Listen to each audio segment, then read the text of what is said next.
The shoe you are wearing, the watch on your wrist, the bag you always carry. Every first copy product you have is funding all the crimes around you. And let me tell you how.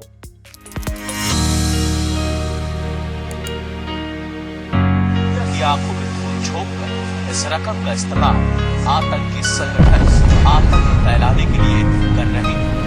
It looks like a shoe. It feels like a shoe.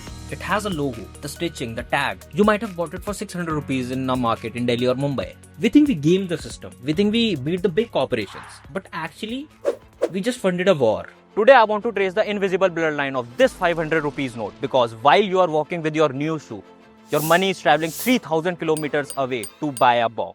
Let's look at the maths. The shopkeeper who sold you this isn't a terrorist. He's just a pawn. He deals in cash because it's illegal. No bills, no taxes. But at the end of the week, the cash has to go somewhere. It gets collected, aggregated. Now the crime syndicate has a problem. They have mountain of Indian rupees cash, but the weapon they want to buy, the drugs they want are sold, but they are sold in dollars or dirhams, and they are sold outside of India. And this is where the magic trick happens. This is called Hawala. Let me break down this for you. Let's imagine there are 3 parties involved. First is Hawala operator 1, second is middleman, and third is Hawala operator 2. The syndicate in Delhi gives the cash to Hawala operator 1. He makes a call to middleman, and the middleman calls the Hawala operator 2, and he gives a code to both the parties. Both parties share their codes, and the money just teleported. You might think I'm being dramatic, but I am not. Look at the 2015 Charlie Hebdo attack. How did the terrorists got the money to buy AK-47s? Did they rob a bank? No. A gunman's triumphant cry. We've avenged the Prophet Muhammad. This was fake Nike sneakers, and that was their business model. Look.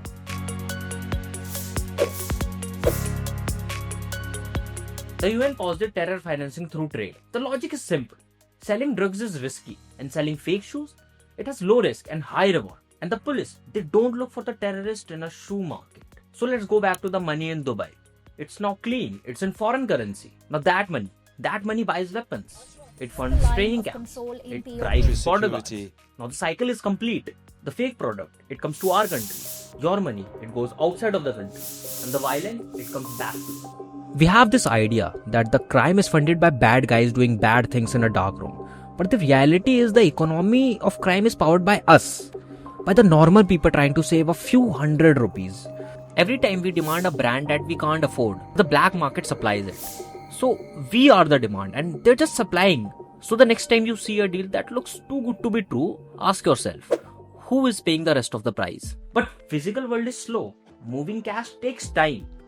So I found that the dark economy moved somewhere else. Scams. We think them as annoying. Some guy in a basement trying to steal your 1,000 rupees. But zoom out of it. This is an industrialized and organized theft. When your dad clicks a random link on WhatsApp, the money doesn't go to scammer's bank account. It will be too easy to trace. I4C data shows thousands of crores are siphoned off. And where does that money lands? Often in same wallet used by cross-border syndicates. Your savings aren't just lost, they are being reinvested into cyber warfare against the state. To understand how all this money moves without getting caught, you have to understand this. Hawala isn't about money. It's about honor. It's a system older than Western banking. And it runs on one simple principle. I trust you, you trust him, and he pays me. If a criminal uses a bank, there is a SWIFT code, IP address. But Hawala is just a notebook code and a handshake. It moves money for bribes, for gold smuggling, and yes, for terror. You can't hack the system. Sometimes crimes isn't hiding in a dark room. It's happening in broad daylight. The sand mafia, the liquor mafia, they sound like movie villains, but they are hyper-local businesses. These groups directly and indirectly control local terrorists. They bribe government officials. They murder journalists who investigate them. This is the cruelest part of this economy because it weaponizes that one thing that makes us human. Our empathy. In major cities, begging is an organized industry. They are directly and indirectly linked to some crimes. Like if those children didn't bring 500 rupees back, then they don't eat. They are trafficked from villages and some are deliberately made. And this is digital too. Fake NGOs, they run ads showing dying children. You donated 500 rupees and thinking that you saved a life. But the money washes through shell companies to buy a luxury car for a scammer or fund a political riot. They're stealing your money, yes. But worse, they're stealing your trust.